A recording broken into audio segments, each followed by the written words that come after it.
चलिए क्लास को स्टार्ट करते हैं। लास्ट क्लास में चैप्टर नंबर 4 हमने स्टार्ट किया था और लास्ट क्लास में मैंने आपको इंट्रोडक्शन पार्ट में ये बताया था कि ये सब्जेक्ट हमें क्यों पढ़ना है। हमें समझ में आया, मैंने कन्वे किया कि इंस्टीट्यूट ने ये 100 मार्क्स का जो सब्जेक्ट आपके सिलेबस में डाल रखा है ये ज़रूरी है बेटा, क्योंकि जब तक आपको ईएएस का नॉलेज नहीं होगा तब तक आप मार्केट में अच्छे चार्टर्ड अकाउंटेंट नहीं बन पाएंगे या फिर प्रोडक्टिव काम नहीं कर पाएंगे। ठीक है। पॉइंट नंबर 2 हमने देखा कि हमें इसलिए भी पढ़ना है इस सब्जेक्ट को क्योंकि ये 50 मार्क्स का है, प्लस एसएम पढ़ेंगे तो 100 मार्क्स का हो जाएगा और यहाँ नंबर स्कोर करना बहुत ईजी है कंपेयर टू अदर। ये मेरा मानना है पर्सनली। फिर हमने स्टार्ट किया था सर चैप्टर नंबर 4 जिसका नाम था हमारा e commerce, m commerce and emerging technology. Total 5 chapter हमारे चैप्टर के अंदर और इसके 2 पार्ट थे बेटा। एक तो ई कॉमर्स एम कॉमर्स वाला पार्ट था और एक पार्ट था आपका किसका, इमर्जिंग टेक्नोलॉजी का। जो इमर्जिंग टेक्नोलॉजी वाला पार्ट है उसके अंदर हमने सबसे पहले वर्चुअलाइजेशन स्टार्ट किया था। अगर हम मैंने कल आपको वर्चुअलाइजेशन के बारे में बहुत सारे एग्जांपल्स दिए थे, मैं आपको सिंपल लैंग्वेज में बोलता हूँ वर्चुअलाइजेशन का मतलब, फिर बताता हूँ क्या है। कि सर एक कंपनी के पास बहुत सारे अलग अलग सॉफ्टवेयर है जिस पे वो काम करती है। जैसे मान लो रिलायंस इंडस्ट्री की बात करें, हमें कोई बड़ी कंपनी की बात करें, उनको बहुत सारे सॉफ्टवेयर चाहिए साहब। एक सॉफ्टवेयर पे काम नहीं होता। आप अपने मोबाइल में देख लो बेटा कितने सारे सॉफ्टवेयर डाल रखे हैं आपने। व्हाट्सअप आपके पास अलग से है, फेसबुक आपके पास अलग से है, इंस्टाग्राम आपके पास अलग से है, और भी दुनिया जान के आपने इसमें डाल रखे हैं। वैसे कंपनियां भी जब काम करते हैं उन्हें अपने अपने अलग अलग सॉफ्टवेयर पे काम करती है।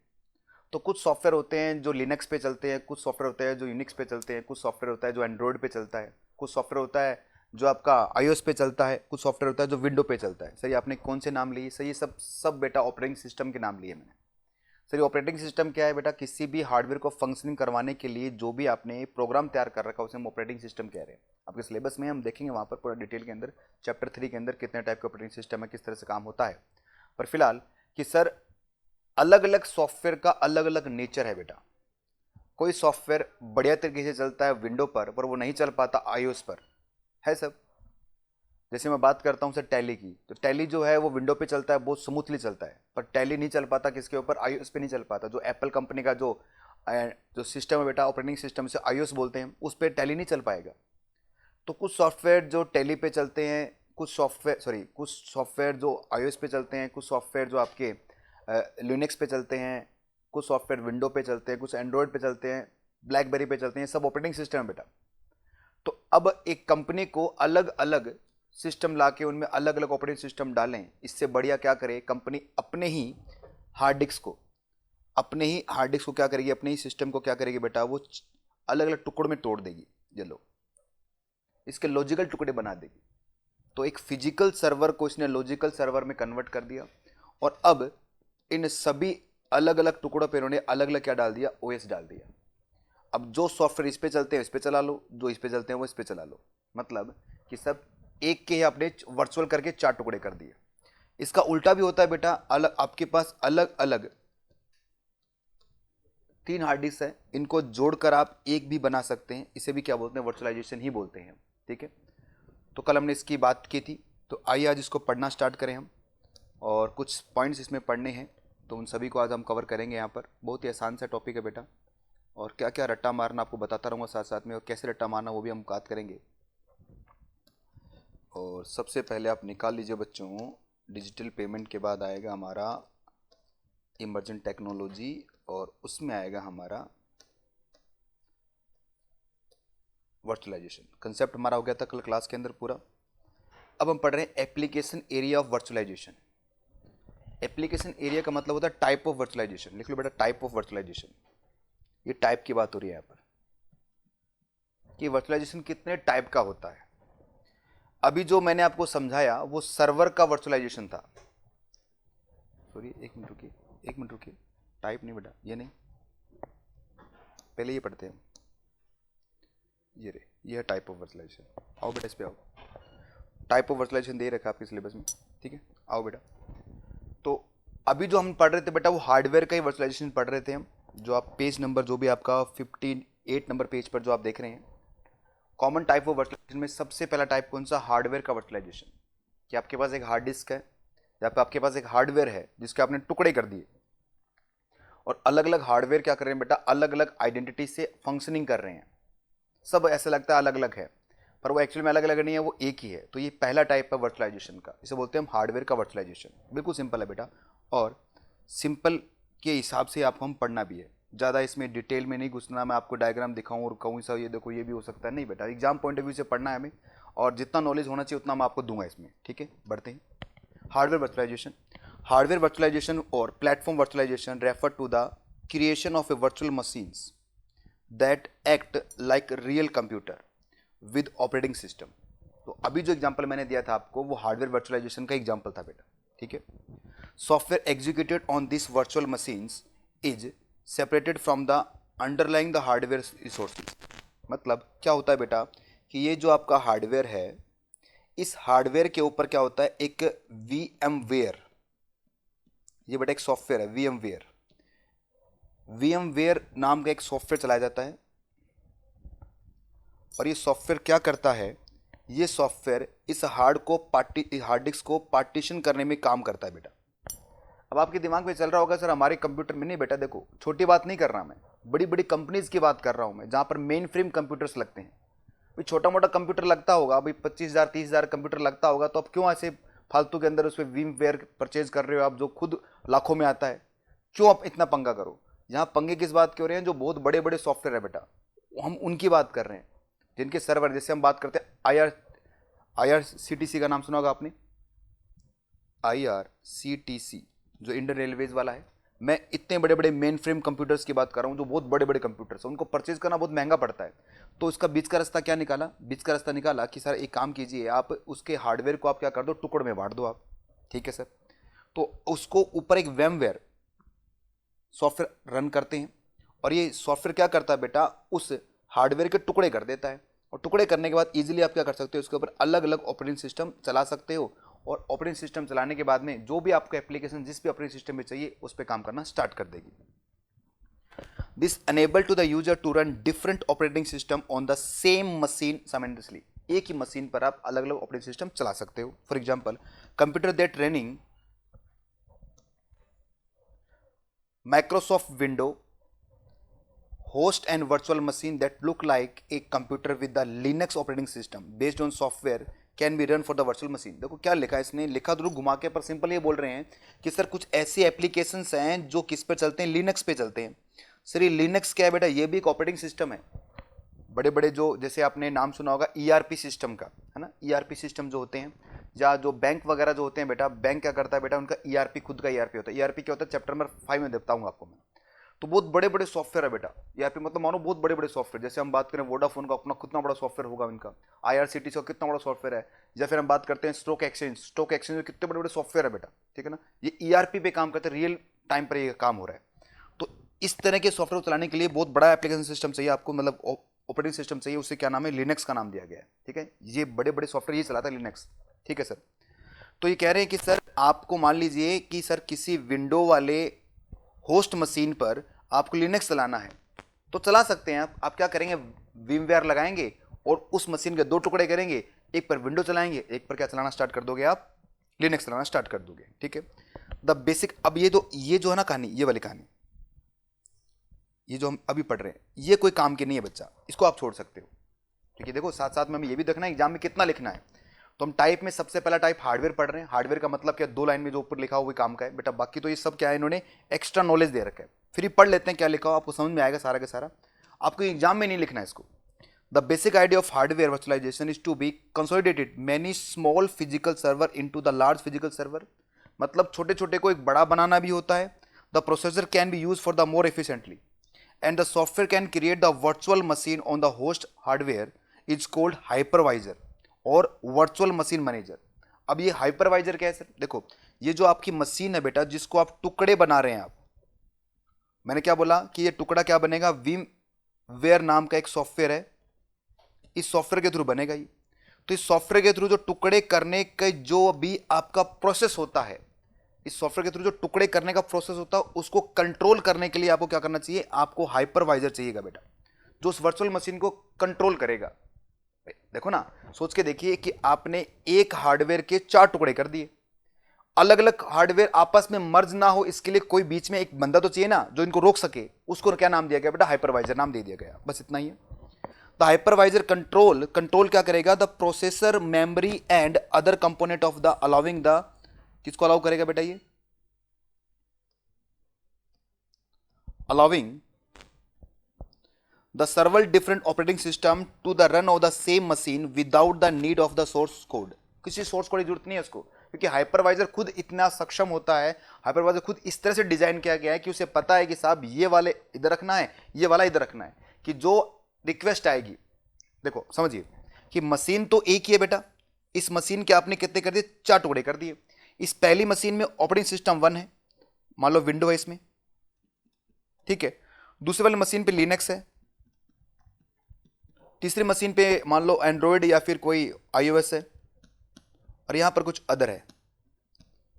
अब जो एप्लीकेशन चल रही है बच्चों, अब वो एप्लीकेशन रिक्वेस्ट आ रही है लिनक्स पर, क्योंकि मशीन तो एक ही है ना बेटा, सर्वर तो एक ही है भाई। अब ये लिनक्स पर ही जाए, कैसे पता चलेगा ये यहां ना पहुंच जाए या यहां ना पहुंच जाए, इसके लिए बीच में एक आइडेंटिफायर चाहिए आपको, और वो आइडेंटिफायर कौन है बेटा, आपका हाइपरवाइजर है। वो क्या करेगा, कंट्रोल करेगा, प्रोसेस को कंट्रोल करेगा, ऑपरेटिंग सिस्टम को कंट्रोल करेगा, भाई तेरा काम है तू कर, इसका काम है ये करेगा, ये है बेटा हाइपरवाइजर आपका, ठीक है। The operating system running to the machine will be appear to have the own processor, memory and other component. तो कुल मिला के हमने पहला टाइप पढ़ा किसका, पहला टाइप पढ़ रहे हैं हम किसका, वर्चुअलाइजेशन का। और वो टाइप क्या है आपका, पहला टाइप है कि sir hardware virtualization. Hardware virtualization का मतलब क्या हो गया सर, एक जो आपके पास मशीन है उसको फिजिकल जो मशीन है आपकी, उसके लॉजिकल टुकड़े कर रहे हैं आप, उस टुकड़े करने में मदद किसकी चाहिए आपको, विमवेयर सॉफ्टवेयर नाम के एक सॉफ्टवेयर है, उसका मदद चाहिए, और उसको कंट्रोल कौन करता है, हाइपरवाइजर कंट्रोल करता है। दैट्स इट, इतना ही आपको याद रखना है।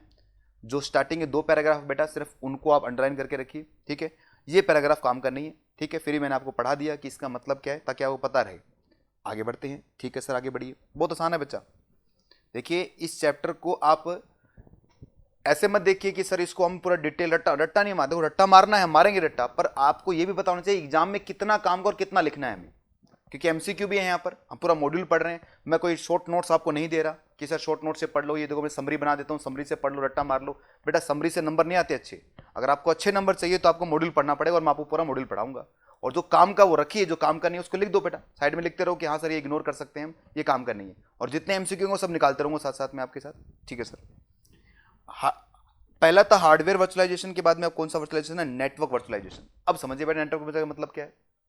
देखो आपने देखा होगा कि सर किसी पर्टिकुलर एरिया के अंदर आपका नेटवर्क काम नहीं कर रहा और दूसरा नेटवर्क काम कर रहा है। सर कैसे, कि सर आइडिया के नेटवर्क तो ढंग से काम नहीं कर रहा है, परंतु जो दूसरा नेटवर्क है एयरटेल का वो बढ़िया काम कर रहा है। इसका मतलब क्या हो गया, आप कहेंगे सर रेंज नहीं आ रही, आइडिया की रेंज आ रही है, उसकी रेंज नहीं आ रही। चलो ठीक है, होता क्या है बेटा कि एक कंपनी के पास अलग अलग नेटवर्क है, उन्होंने आइडिया से भी नेटवर्क ले लिया, उन्होंने एयरटेल से भी नेटवर्क ले लिया, और जियो का नेटवर्क भी आ गया उनके पास, ठीक है। और अब जब रिक्वेस्ट जा रही है, वो सारी रिक्वेस्ट जा रही है जियो के ऊपर। भाई सारे लोग मान लो 1 लाख एम्प्लॉय काम करते हैं उस कंपनी के अंदर, और सारे के सारे जब रिक्वेस्ट कर रहे हैं नेटवर्क की, वो सारे किससे मांग रहे हैं, जियो से मांग रहे हैं, सभी लोग जियो से जुड़ रहे हैं। अब बाकी 2 खाली बैठे हैं। अब जब जियो से जुड़ रहे हैं आप, तो क्या होगा बेटा, जियो हैंग होना स्टार्ट होगा, क्योंकि भाई साहब वहां पे तो इतना सारे लोग क्राउड आ गया और वहां 2 वाले खाली बैठे हैं। तो अब वो जरूरत पड़ती है बेटा किसकी, आपकी नेटवर्क वर्चुअलाइजेशन की। अब नेटवर्क वर्चुअलाइजेशन क्या करता है कि सब इस नेटवर्क को इस तरह से मैनेज करता है कि सबके पास इक्वल रिक्वेस्ट जाती रहे, ठीक है ना। क्योंकि हमें तो क्या पता, हमें नेटवर्क लिखा रहा है, हम तो सिर्फ क्लिक कर रहे हैं उसके ऊपर। अभी कौन सा नेटवर्क है, वो काम कौन करेगा, हमारा नेटवर्क वर्चुअलाइजेशन। अब सही बंदे पर सही तरीके से इसको पार्टीशन करना ही नेटवर्क वर्चुअलाइजेशन का एग्जांपल है। और इससे भी अगर मैं सिंपल लैंग्वेज में बताऊं आपको, और भी सिंपल बताऊं, तो ये तो था टेक्निकल लैंग्वेज, सिंपल बताता हूं कि सर नेटवर्क वर्चुअलाइजेशन का मतलब है नेटवर्क को अलग अलग हिस्सों में बांट देना, ये था नेटवर्क वर्चुअलाइजेशन। या अलग अलग नेटवर्क को इकट्ठा करके एक बना देना, ये क्या, नेटवर्क वर्चुअलाइजेशन। यह काम आप भी बहुत करते हैं बेटा। सर हमने किया, हाँ बिल्कुल किया। आपने अपने मोबाइल का भी हॉटस्पॉट ऑन किया है, आपने हॉटस्पॉट ऑन किया, हॉटस्पॉट ऑन करते ही आपके जो 4 मित्र हैं वो सभी आपके साथ जुड़ जाएंगे बेटा। आपने क्या किया, अपने नेटवर्क को 4 नेटवर्क में बांट दिया। ये क्या है, नेटवर्क वर्चुअलाइजेशन का एग्जांपल ही तो है कि नेटवर्क को क्या कर देना बेटा, डिवाइड कर देना अलग अलग जगह पर, या फिर 4 नेटवर्क को लेकर एक बना देना। ये क्या है आपका नेटवर्क वर्चुअलाइजेशन। उम्मीद करता हूं आपको ये पॉइंट समझ में आ गया होगा। जल्दी से मैसेज कीजिए अगर आपको ये समझ में आ गया।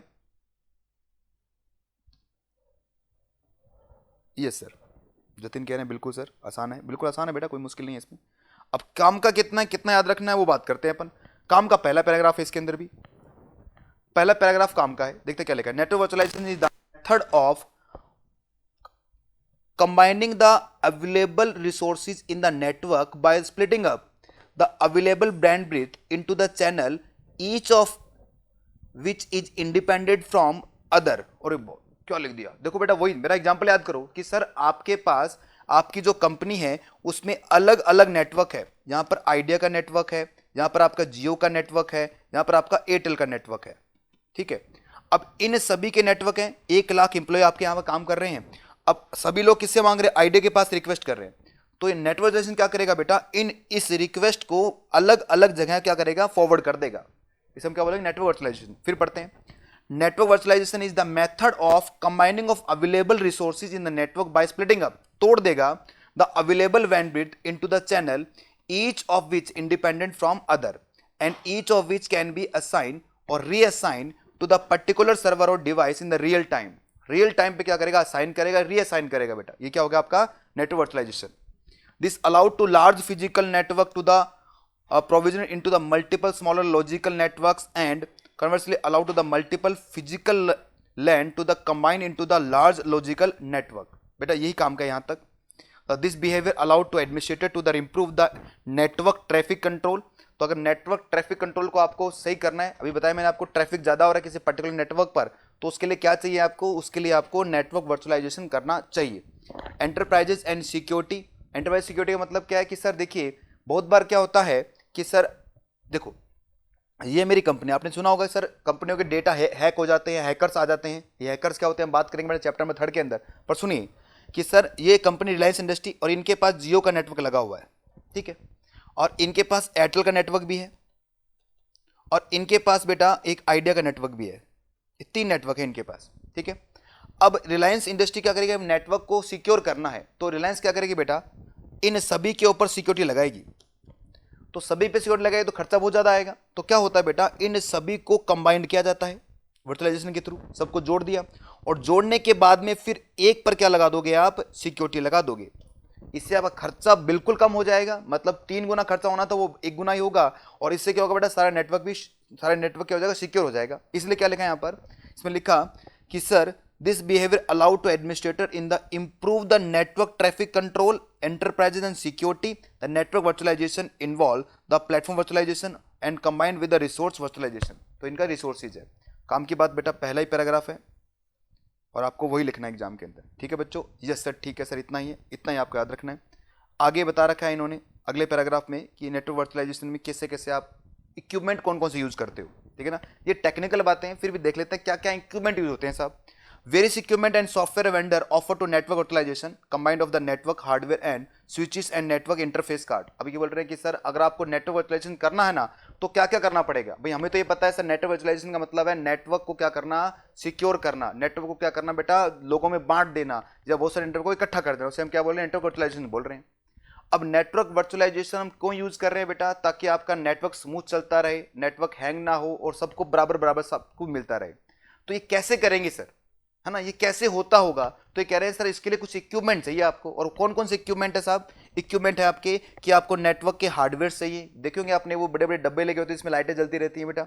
आपको स्विचेस चाहिए, आपको नेटवर्क इंटरफेस कार्ड एनआईसी चाहिए, network implement the such firewalls and load balancer, network such the virtual lines VLANs, network storage devices, network machine to machine element and the such telecommunication devices, network mobile element of the laptop computers, tablet computers, smartphone, network media and the such ethernet fiber cables। तो कुछ नहीं है बेटा, बस बता रखे हैं क्या क्या चाहिए। अरे मैं हमें क्या करना है यार, क्या क्या चाहिए, छोड़ो इसको, सिंपल पता होना चाहिए नेटवर्क वर्चुअलाइजेशन क्या होता है। इसमें क्या क्या चाहिए, नेटवर्क कार्ड भी चाहिए आपको, नेटवर्क एलिमेंट्स भी चाहिए, वर्चुअल लाइन्स भी चाहिए, स्मार्टफोन चाहिए, फाइबर चैनल चाहिए, इथरनेट चाहिए, ठीक है ना। तो ये क्या होता है इससे मतलब नहीं है, देखो इसमें इथरनेट समझाने में मुझे आधा घंटा लग जाएगा कि इथरनेट होता क्या है, पर क्या मतलब है, क्योंकि हमें काम का नहीं है हमारे, इसलिए हम पूरा एग्जाम ओरिएंटेड पढ़ेंगे इसको। ये पैराग्राफ आप छोड़ सकते हैं, ना तो इसमें एमसीक्यू बन सकता है, ना आपको मेन सिलेबस में इसको लिखना है, ठीक है बच्चों। चलिए बढ़ते हैं, तो हम पढ़ रहे हैं बेटा टाइप ऑफ वर्चुअलाइजेशन। पहला कौन सा था आपका, हार्डवेयर वर्चुअलाइजेशन। दूसरा कौन सा पढ़ा हमने, नेटवर्क वर्चुअलाइजेशन। अब हम पढ़ रहे हैं तीसरा, स्टोरेज वर्चुअलाइजेशन। स्टोरेज का मतलब सिंपल आपकी हार्ड डिस्क की बात कर रहे हैं बेटा। बहुत सारे, देखो मैं बताता हूं आपको, एक बैंक है, सुनना, बैंक है एक, ठीक है। इस बैंक के अलग अलग ब्रांचें हैं। मान लेते हैं साहब इसकी हैं कितनी, 3 ब्रांचें। वैसे तो पता है आपको बैंकों के 5-5 हज़ार ब्रांचेज होती है, लाखों मतलब हजारों में ब्रांचें होती हैं। मैं कहता हूँ ये कोई बैंक है, ये अपना बैंक है एमसीसी बैंक। इसकी है बेटा 3 ब्रांचें, एक ब्रांच इसकी जयपुर में है, एक ब्रांच इसकी मुंबई में है और एक ब्रांच इसकी दिल्ली में है। ठीक है, एक बैंक है बेटा एमसीसी बैंक, इसके 3 ब्रांचें हैं। अब मुझे बताओ बेटा, जयपुर के जो ब्रांच होगा इसमें भी कंप्यूटर पड़े हैं बहुत सारे, जहां पर काम होता होगा, आपने देखा होगा ब्रांचेज। यहाँ जो मुंबई वाला ब्रांच है इसमें भी बहुत सारे कंप्यूटर रखे हुए हैं, और दिल्ली वाला ब्रांच है उसमें भी बहुत सारे कंप्यूटर रखे हुए हैं। अब इन सबके अपने अपने सॉफ्टवेयर है बेटा, इन सबके अपने अपने क्या है, डिवाइसेज है, इन सबके अपने अपने क्या है बेटा, हार्ड डिस्क है जिसमें डेटा सेव हो रहा है। अब मुझे बताओ बेटा, जब जयपुर ऑफिस से मुंबई ऑफिस में कोई आपस में ट्रांजैक्शन होता होगा तो ये पॉसिबल नहीं हो पाता, क्योंकि आपस में कनेक्ट नहीं है, ये भी आपस में कनेक्ट नहीं है। तो इसके लिए क्या चाहिए हमें चाहिए नेटवर्क वर्चुअलाइजेशन। अब नेटवर्क के थ्रू क्या करेंगे, हम सबको जोड़ देंगे। ठीक है सर, अब इनके सर्वर एक जैसी तरीके से काम करें, इसके लिए क्या चाहिए हमें, सबसे पहला क्या था, स्टोर वर्चुअलाइज, सॉरी सबसे पहला कौन सा था, हार्डवेयर वर्चुअलाइजेशन। अब सोचिए बच्चा कि इस पर्टिकुलर कंप्यूटर के अंदर कोई डेटा रखा हुआ है, इसमें रखा हुआ है, इसमें रखा हुआ है। अब ये डेटा अगर आपको सेव करना है, बचाना है, तो आप इसका बैकअप लेंगे। ये वाला डेटा आपको बचाना है तो आप इसका बैकअप लेंगे और इसका बैकअप लेंगे आप, मतलब आपको पर्टिकुलर कंप्यूटर पे जा जाके बैकअप लेना पड़ेगा। इससे बढ़िया क्या करो, आप इन सभी को आपस में, इन सभी का जो डेटा है, इन सभी का जो स्टोरेज है, इनको जोड़ो और एक जगह रख लो। ये कैसे पॉसिबल है, ये स्टोरेज वर्चुअलाइजेशन के थ्रू पॉसिबल है। और फिर जब डेटा सारा यहीं पर आ रहा है तो केवल इसी का क्या ले लो, आप बैकअप ले लो। इस बैकअप से क्या होगा बेटा, आपके पूरी ब्रांचेस का डेटा का बैकअप यहां पर आ जाएगा। अब हमें क्या समझा सर, कि sir network sorry storage virtualization का मतलब है कि साहब जितने भी आपके पास स्टोरेज डिवाइसेस है उन सबको एक साथ जोड़ देना, ये क्या होगा आपका स्टोरेज वर्चुअलाइजेशन। बस इतना ही बेटा। आइए देखते हैं क्या लिखा हुआ। Storage virtualization, storage virtualization is apparent pooling, देखो ये वर्ड अंडरलाइन करना, ये आपकी कीवर्ड है जो एग्जाम में लिखने हैं आपको। Pooling of data from multiple storage devices, even different type of storage media into what appear to the single devices that manage from a central console। central console मतलब क्या हो गया, ये वाला बेटा, इसे बोलते हैं सेंट्रल कंसोल। समझ में आएगा बच्चों आपको, ये सिंपल लैंग्वेज में फिर बोलूं कि pulling of data from multiple storage devices, अलग अलग मल्टीपल स्टोरेज डिवाइसेस से डेटा खींच के लेके आना और एक जगह छोड़ देना। उससे फायदा क्या होगा सर, उससे फायदा है कि सर मुझे इस डेटा का सिक्योरिटी करना है तो मैं सिर्फ यहीं पे सिक्योरिटी कर लूंगा, इस डेटा का मुझे बैकअप लेना है तो यहीं से बैकअप ले लूंगा। ये फायदा है बेटा वर्चुअलाइजेशन में। ठीक है, अब storage virtualization help to the storage administration and perform the task of backup, achieving and recovery. कोई भी रिकवरी अगर आपको करनी हो,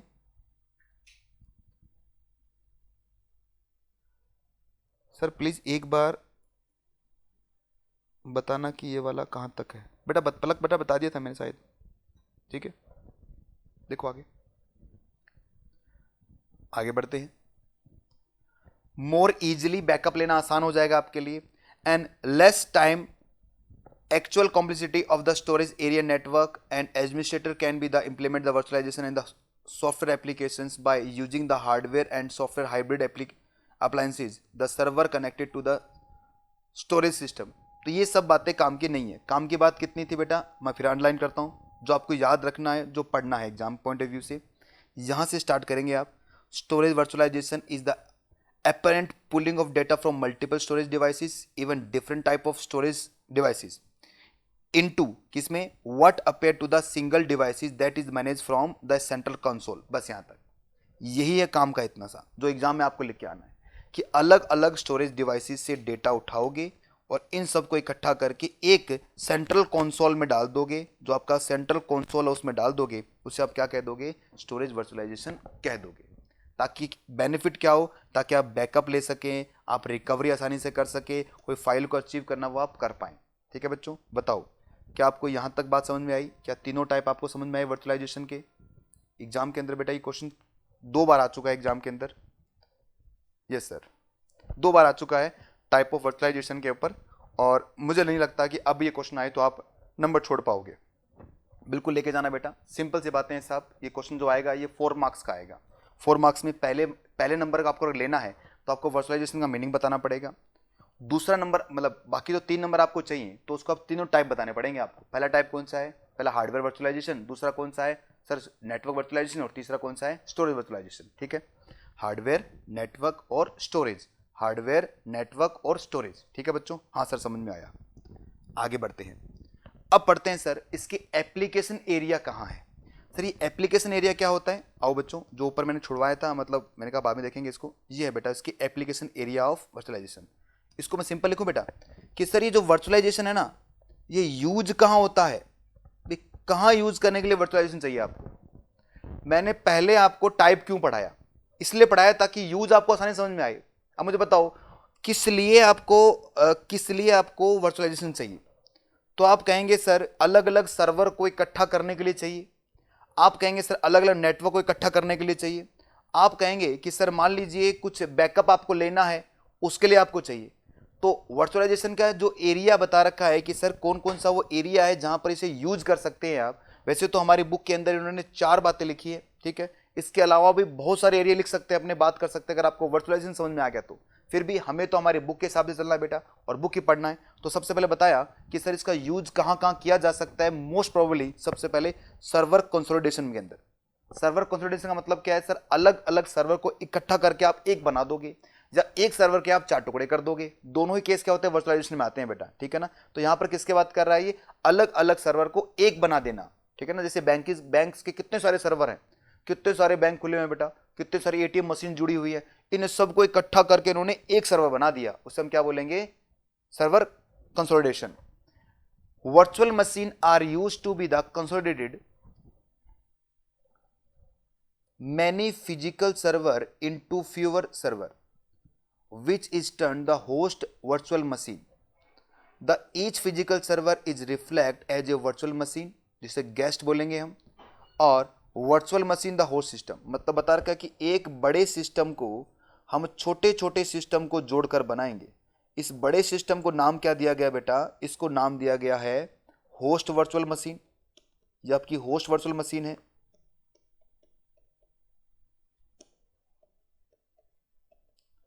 और ये जो छोटे छोटे सिस्टम है बेटा, जो जिसके सर्वर के थ्रू ये बना है, इसे हम क्या बोल रहे हैं? गेस्ट बोल रहे हैं। ठीक है, हाँ सर ठीक है। अब इन्होंने क्या बोला? दिस इज ऑल्सो नोन, इसको हम क्या कहते हैं? इसको फिजिकल टू वर्चुअल भी कहा जाता है। कि अलग अलग फिजिकल सर्वर जो आपके हैं, जो दिल्ली में हैं, जो मुंबई में हैं, जो कोलकाता में, कहीं पे भी हैं, उन सबको जोड़ देना और एक आपका सर्वर बना देना, उसे हम कहते हैं बेटा फिजिकल टू वर्चुअल। और इसी प्रोसेस को हम क्या बोलते हैं? Server consolidation. ठीक है बच्चों, आया समझ में? हाँ सर ये समझ में आया, बिल्कुल सिंपल सा था। इसके बाद में डिजास्टर रिकवरी। बताओ बेटा डिजास्टर रिकवरी का मतलब क्या लिखा होना चाहिए?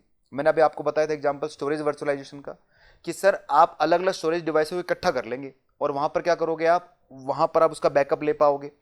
अब मुझे बताओ बेटा, जैसे मान लो प्रैक्टिकली सोचो कि सर मेरा एक ब्रांच था जयपुर के अंदर, मेरा एक ब्रांच था जयपुर के अंदर, फर्स्ट ब्रांच, और मेरी जो सेकंड ब्रांच थी बेटा वो थी दिल्ली के अंदर। मेरी कंपनी है उसकी 2 ब्रांचेस थी, एक जयपुर में एक दिल्ली में, और इन दोनों को मैंने इकट्ठा करके इसका डेटा मैं एक जगह लेके आ रहा हूं स्टोरेज वर्चुअलाइजेशन के थ्रू।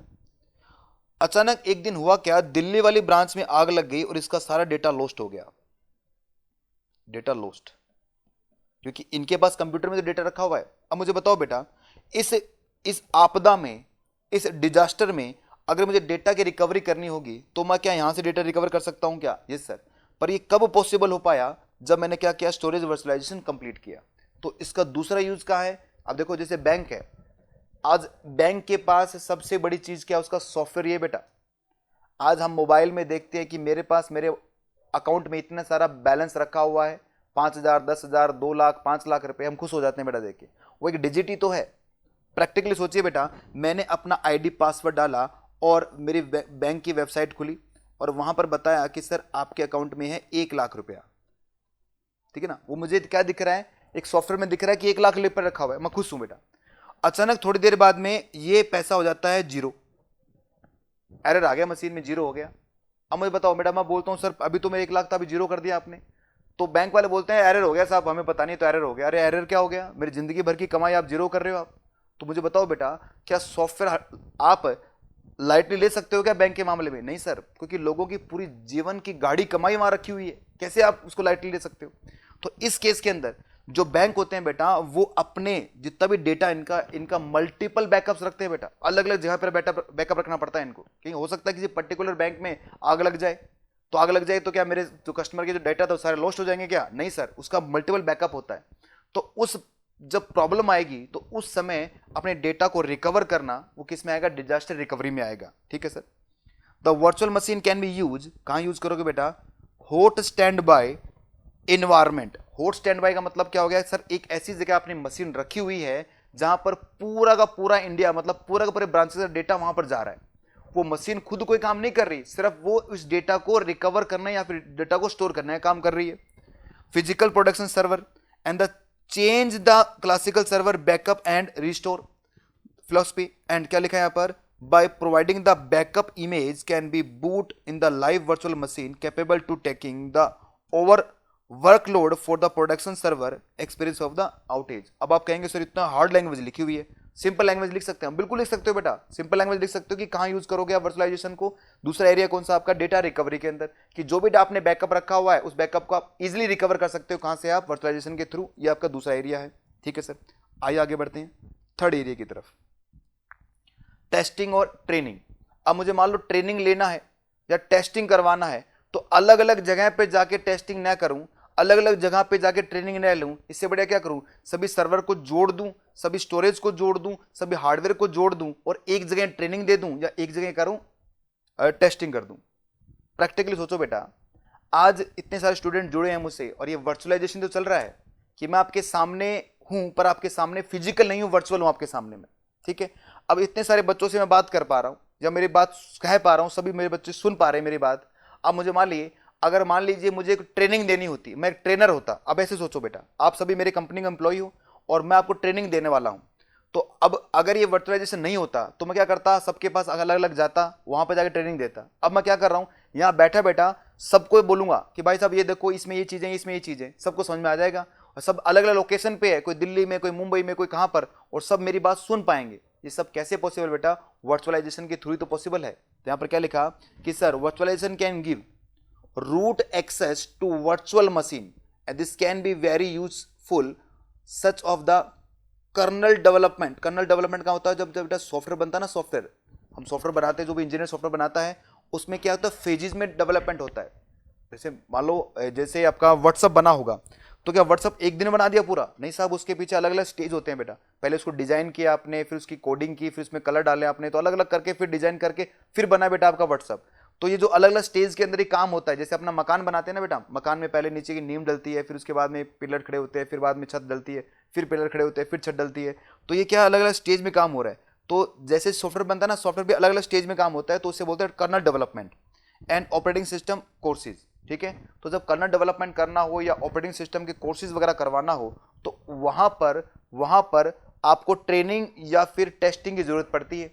और ट्रेनिंग और टेस्टिंग आप इजीली कर पाएंगे, कब कर पाएंगे? यदि आपके पास क्या होगा? वर्चुअलाइजेशन होगा। तो हम पढ़ रहे हैं बेटा कौन कौन से एरिया में वर्चुअलाइजेशन चलता है।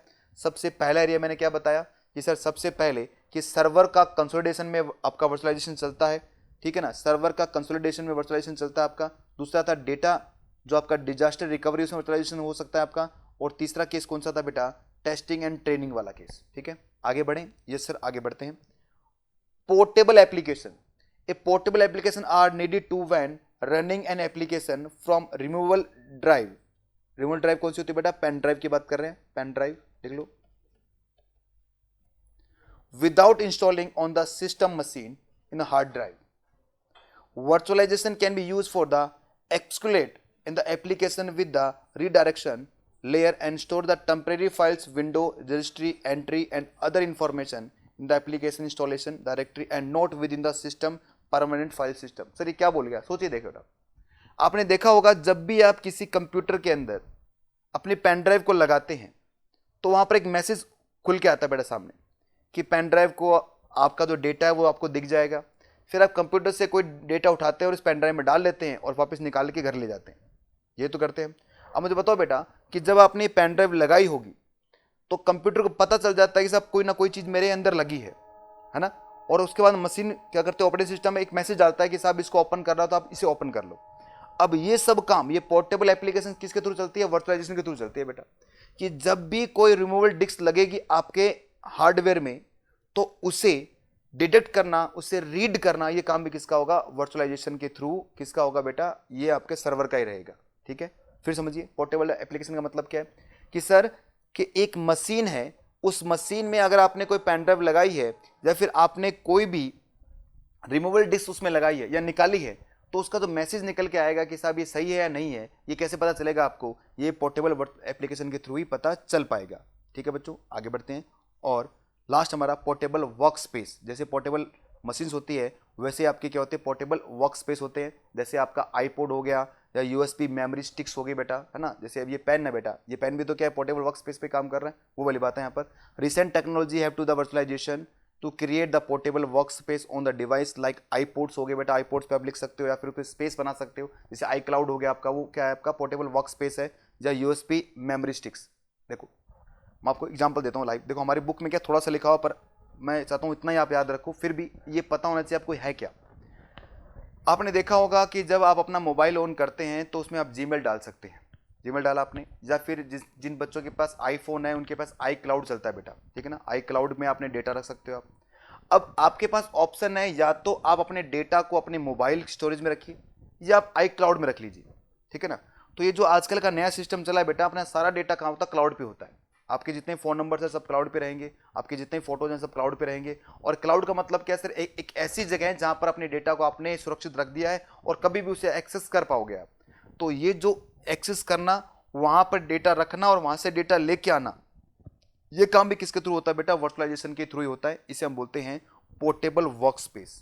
ठीक है, the recent technology have been used the virtualization to create the portable work space on devices like iPod, USB memory sticks, जो नहीं आ रही है। ठीक है, तो ये था हमारा पहला टॉपिक जो इजी से टॉपिक था।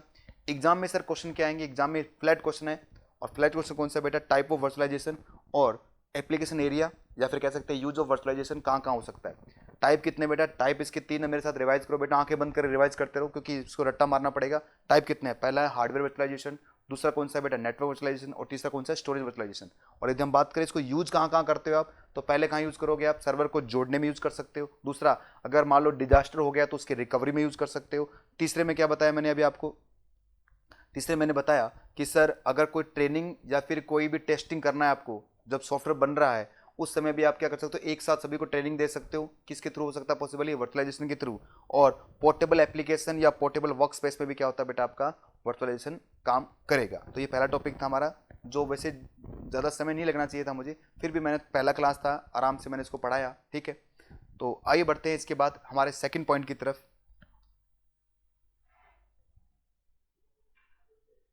व्हाट इज क्लाउड, बेटा क्लाउड ही पढ़ा रहा हूँ बेटा मैं। कर्नल मीन्स, एक बार फिर बताना बेटा, कर्नेल का मतलब होता है बेटा कि जब भी एक, देखो ये सब ना, प्रॉब्लम क्या है कि ये जो सिलेबस है ईआईएस, मैं आपको देखो प्रैक्टिकली बताता हूँ होता क्या है। ईआईएस सिलेबस जो है बेटा, ये टेक्निकल सिलेबस है, ठीक है, पर इसमें ज़्यादा बातें सीए से रिलेटेड बता रखी है। चैप्टर नंबर 4 और चैप्टर नंबर 3 को छोड़ दो आप, तो बाकी सारे चैप्टर अपने सीए से रिलेटेड है। फाइनेंस क्या होता है उसमें सारी बातें वो करेंगे, तो वो तो आपको इसी मजा भी आएगा उसको, हाँ पता चलता, हाँ सर मैं जब देखा हुआ है। इसमें क्या बहुत सारे टेक्निकल वर्ड्स यूज किए गए हैं, ठीक है, जैसे कर्नल डेवलपमेंट है। अब कर्नल डेवलपमेंट का मतलब होता है कि सर जब भी एक सॉफ्टवेयर इंजीनियर सॉफ्टवेयर बनाता है, जब बहुत सारे सॉफ्टवेयर बनते हैं, आपको ये तो पता है बेटा, सॉफ्टवेयर बनते हैं, कोडिंग होती है, इंजीनियर बैठ के कोडिंग लिखते हैं, जब जाके सॉफ्टवेयर बनता है तो वो अलग अलग फेज में बनता है बेटा। एक दिन में पूरा नहीं बन जाता, या फिर एक साथ पूरा नहीं बनाते आप क्या करते हैं, उसके टुकड़े बनते हैं। पहले आपने थोड़ा सा टुकड़ा बनाया कि सिर्फ उसका व्यू मॉड्यूल देखा आपने, फिर टुकड़ा बनाया आपने, सिर्फ उसके डिजाइन देखा आपने, फिर ऐसे टुकड़ों में बनता है बेटा ये। तो ये जो टुकड़ों के स्टेजेस होते हैं बेटा, इनको कर्नल डेवलपमेंट बोलते हैं। मतलब एक सॉफ्टवेयर को डेवलप करने के जो स्टेज है उनको बोलते हैं kernel development. What is cloud, cloud बेटा बताऊंगा अभी आपको मैं। क्लाउड मुझे पूरा ही पढ़ाना है, आपके सिलेबस में कम से कम 20 पेज में क्लाउड लिखा हुआ, तो क्लाउड पूरा बताऊंगा आपको मैं। सर कीवर्ड का ध्यान रखना है इसमें, बिल्कुल बेटा कीवर्ड में अंडरलाइन करूंगा, वो आपको ध्यान रखना है। या खुद ही लैंग्वेज, खुद का लैंग्वेज ही लिख सकते हो बेटा, आप खुद का लैंग्वेज लिखेंगे पर कीवर्ड आपको साथ में यूज करना पड़ेगा। गौरव कह रहे हैं कि सर यस मैंने भी बनाया हुआ है एप्लीकेशन। बहुत बढ़िया बेटा गौरव, आपने एप्लीकेशन कौन सा एप्लीकेशन बनाया मुझे जरूर बताना आप। ऐसे ऐसे बच्चे देखो बैठे हैं जिन्होंने खुद ने एप्लीकेशन बना रखा है। भाई हमने तो हमें आज तक हमने तो कभी कोडिंग की नहीं, क्योंकि हम सीए में फुर्सत नहीं मिली।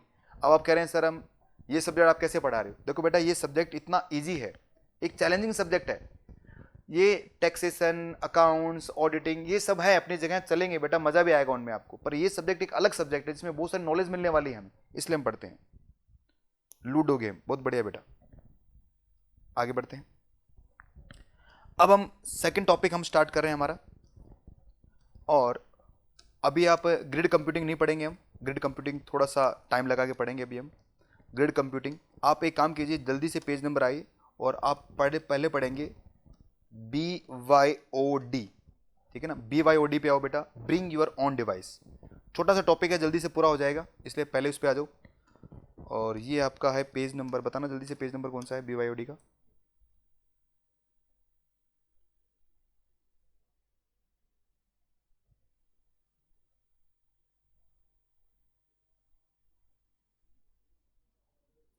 ग्रीन कंप्यूटिंग बाद है शायद, ये रहा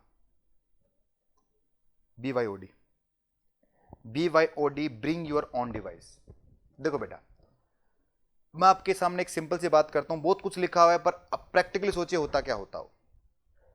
आपका जो मोबाइल आप यूज करते हैं बेटा, जो भी आपका मोबाइल आप यूज कर रहे हैं, अगर मैं कहूं कि सर इस मोबाइल में कोई पर्टिकुलर पिक्चर कहां रखी हुई है, आपका व्हाट्सअप कहां है, आपका कीपैड कैसे यूज करते हो, आप टाइपिंग कैसे करते हो, तो आपके लिए बहुत इजी रहेगा बेटा। क्यों? क्योंकि आप यूज टू हो उस मोबाइल का, क्योंकि सारे दिन आप उसको यूज कर रहे हो आप, तो आपको पता है कि सर कौन सा फंक्शन कैसे काम करता है, आपको ये सब चीजें पता है।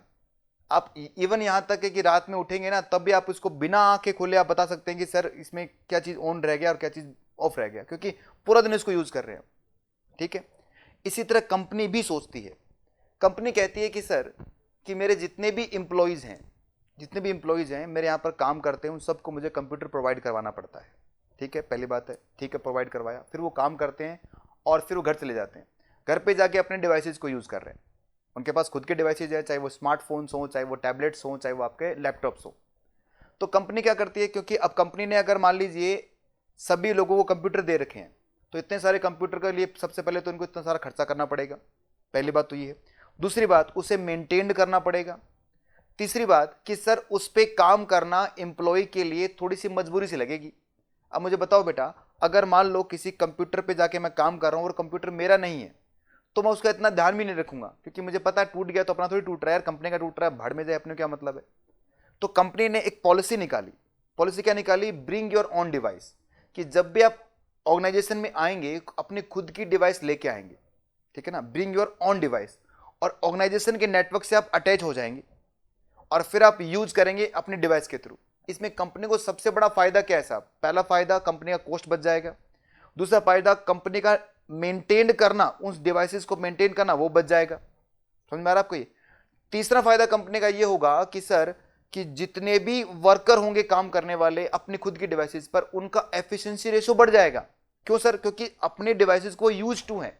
मेरे लैपटॉप पे मुझे पता है कि सर कौन सी चीज कहां रखी हुई है, कैसे काम करती है वो, कौन सा की बटन कैसे प्रेस करना है मुझे। ठीक है, तो इस तरह से ये काम चल रहा है मेरा। तो इसका कंसेप्ट का नाम क्या दिया गया बेटा? नाम दिया गया ब्रिंग योर ऑन डिवाइस, अपने खुद की डिवाइस लेके आओ। ठीक है बच्चों, तो आज समय हो चुका है वैसे, तो इसको हम कल कंप्लीट करेंगे, स्टार्ट करेंगे हम। आज के लिए इतना ही, बाय बच्चों।